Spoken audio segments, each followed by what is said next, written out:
Peter Rosenberg basically said in a recent article that Joe Budden is going to basically burn every working relationship when it's all said and done. Now, I can go into details about this article, but I figure I might as well just explain everything to you guys. Okay, so Peter Rosenberg had a working relationship with Joe Budden, and he was basically one of the guys in the room that started the origin of the Joe Budden Podcast. Now, basically, it wasn't even called the Joe Budden Podcast.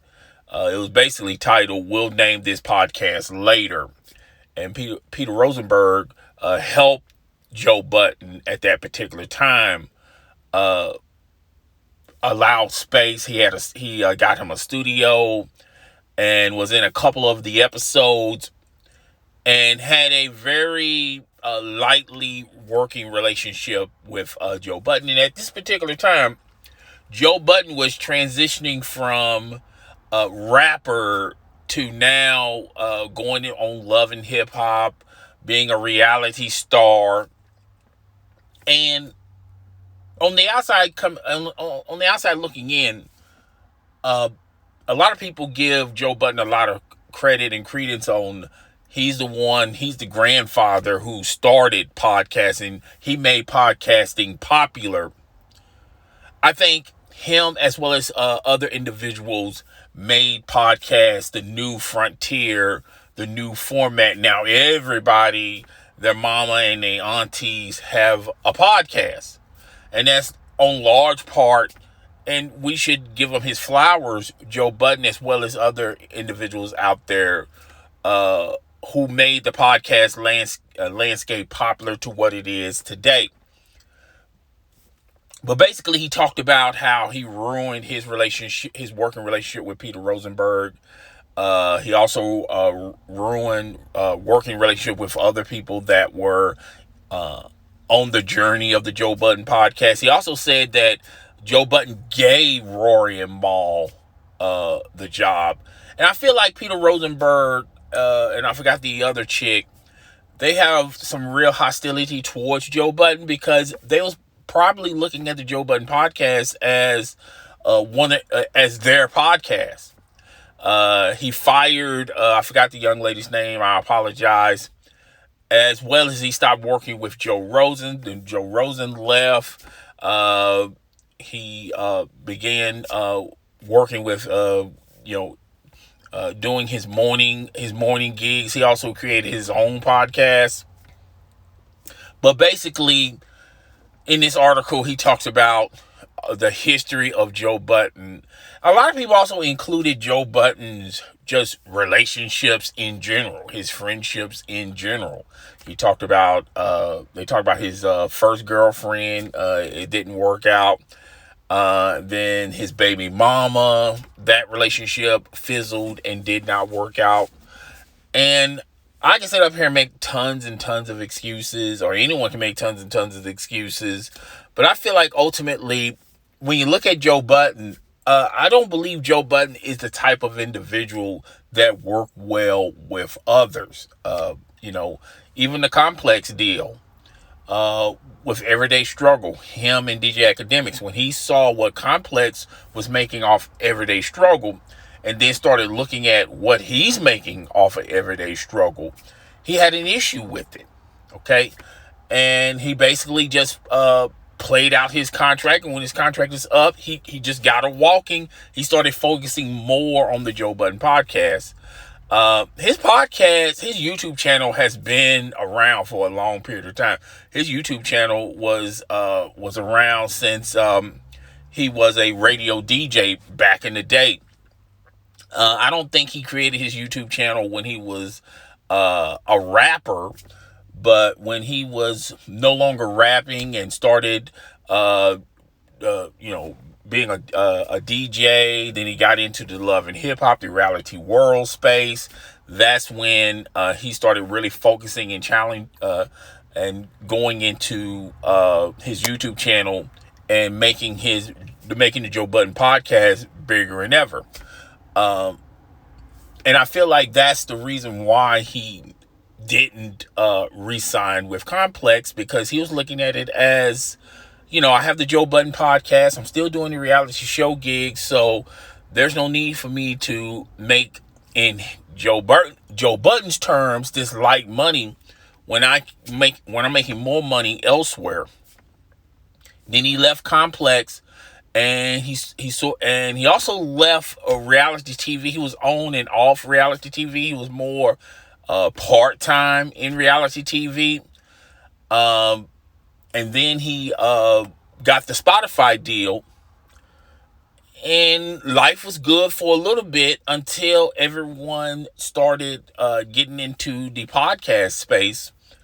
And Joe Budden was looking at the Spotify deal similar to like he looked at the Complex deal, going like, whoa, wait a minute. Spotify is getting this much from me, and I'm only getting this. Plus, when they renewed, Spotify wanted to own more of the IP of Joe Budden, and Joe Budden has always had a mental state of being independent.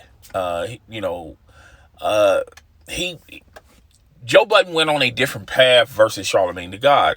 Charlemagne the God did not care about Spotify owning his IP, long as he can move on and transition into something else. And now he has Charlemagne the God has deals just about everywhere, and he has his own channel. So Charlemagne the God was looking at it as this is just phases, and this is just levels. And when you look at the world as a whole, being independent, I remember back in the 80s and 90s, people with that terminology, being independent, being self-made, that was the end. That was the end all. That was where everyone wanted to graduate into that space. Now, when you look at today's media, being independent is not a big thing like it was a couple 2 decades ago. Now it's more of being in different spaces. All right, even if you have to sell your IP, the flexibility to move in different spaces. And I feel like that's why when you look at Charlemagne the God, he has a great working relationship with networks as well as individuals. However, when you look at Joe Budden, he's simply crashing and burning, because Joe Budden is still in the same space 10, 20 years ago. He wants to be independent. He wants to be his own boss. All right. Similar to what, and a lot of people would echo this sentiment, but like Rockefeller Records. Okay, when you look at Jay-Z and Dame Dash wanted to be independent. He wanted to be his own boss. And when you look at Jay-Z, he was the type of individual that, look, this comes in different waves and different spurts. So is it being the boss so heavily important than being the individual with more flexibility and more money, generating more income in other avenues? And that's how Jay-Z took it. And if it means that he had to sell Rockefeller Records to Def Jam, which ultimately Def Jam sold it back to Jay-Z, that's how business is ultimately has become to, and what it is today. It's a service. It's like streaming services. No one wants to own anything. And the business has set up in our minds mentally that ownership is, no one cares about owning their games or their songs or their music or the movies or their television shows. Gone of the days of collecting.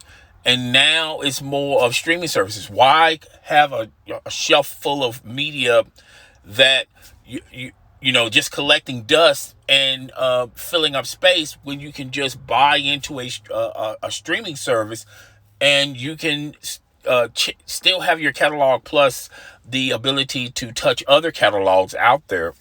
And I feel like Joe Budden is in the space of, I still want to be a boss and I want to own what I create.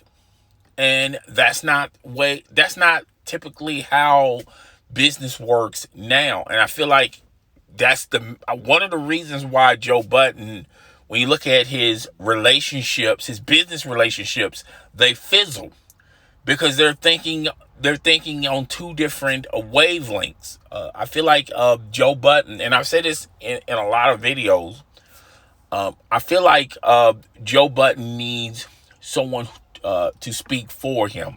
I think he should allow his agents, his management team, to speak more for him, particularly when it comes to business. I feel like Joe Budden should take less of the responsibility and allow his management, his agency, to be more responsible of that while the getting's good. Because, Joe Budden's name, I remember 3, 4, 5 years ago, maybe 6 years ago, Joe Budden's name, everybody wanted a piece of Joe Budden. Every network wanted to sign Joe Budden. All right. Joe Budden turned down a lot of opportunities that could have made him a lot of money, but he chose I wanted to be fully independent. I wanted to be my own boss versus how much money I can make and how much of my IP I am able to own.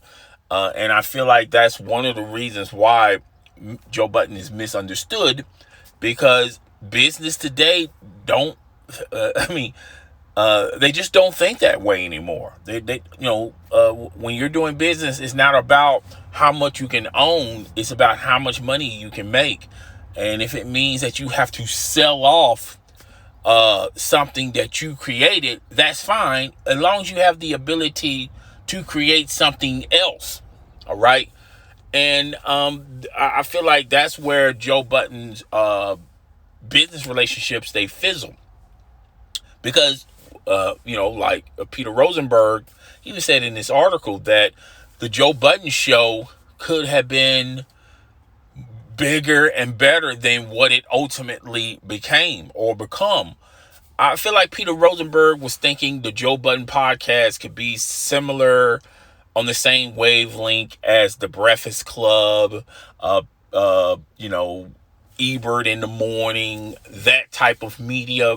And even Peter Rosenberg is sort of outdated in his logic, the same way as Joe Budden, because they come from two different perspectives and two different they come in two different timelines. All right. And when you look at Joe Budden, I feel like he still wants to be the boss. He still has this dream of having his own network. I feel like now more than ever, when you look at DJ Academics, you see how flexible he is. He still does business with Complex. He has a Spotify deal.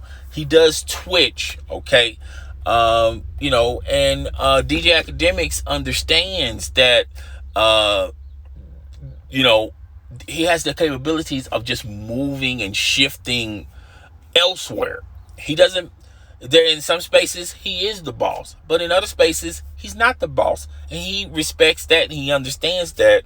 But I feel like Joe Budden is a one-trick pony. He has a one-track mind. And it's just hard for Joe Budden to come to that conclusion. So that's all I got. I feel like a lot of this is real old.